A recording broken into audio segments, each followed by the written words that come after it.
છુપાઈ ન શક્યો. બેનો, હવે બરાબર જોજો, હવે અમરિયો છટકીને ક્યાંય ન જાય.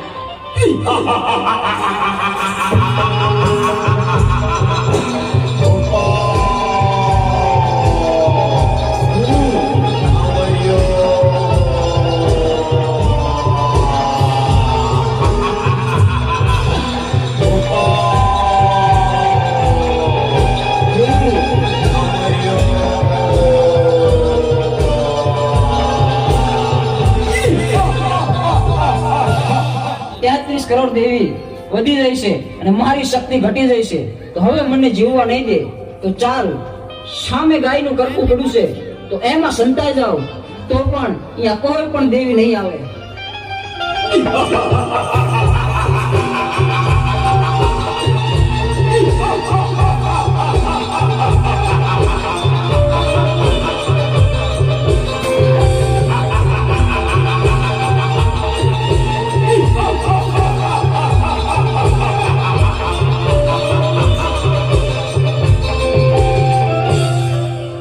અરે, આ અમરિયો તો ગાયના કરકામાં ભરાયો, પણ આ હાડપિંજરને અડીતો તો આપણે અભડાઈએ. પણ અમરિયા રાક્ષસનો સંહાર તો કરવો જ પડશે. તો બહેનો, ચાલો આપણે બધી બહેનો આપણા અંગનો મેળ કાઢી એમાંથી એક બાળકી પ્રગટ કરી.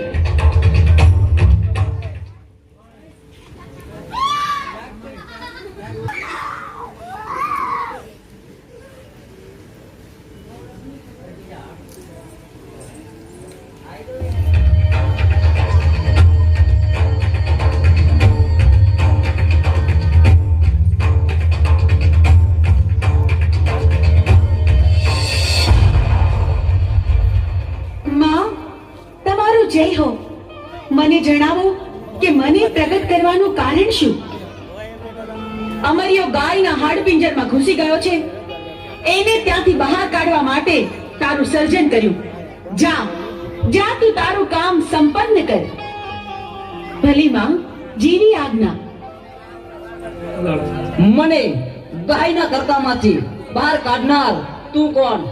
માડી, અમરિયો રાક્ષસ મને પૂછે છે કે મારું નામ શું છે. મારે શું જવાબ આપવો એને માં? તને અમે અમારા અંગના મેલમાંથી બનાવી, એટલે તારું નામ મેલડી. તું માં મેલડીના નામથી જગતમાં પ્રસિદ્ધ થઈશ. ભલે માં, જીવી આજ્ઞા. હું મેલડી હમણાં અમરિયાને ગાયના કરકામાંથી બહાર કાઢું છું.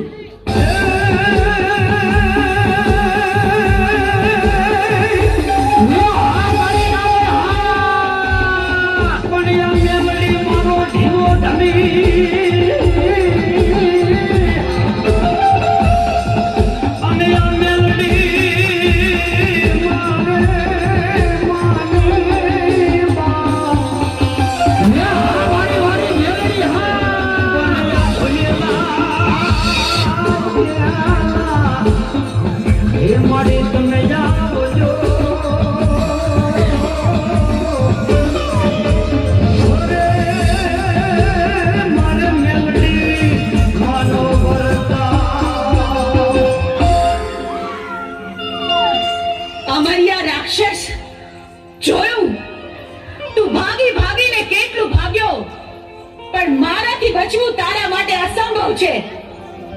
હું ચોટીલાની ચામુંડ તારો કાળ બનીને આવી છું. મૃત્યુને ભેટવા તૈયાર થઈ જા.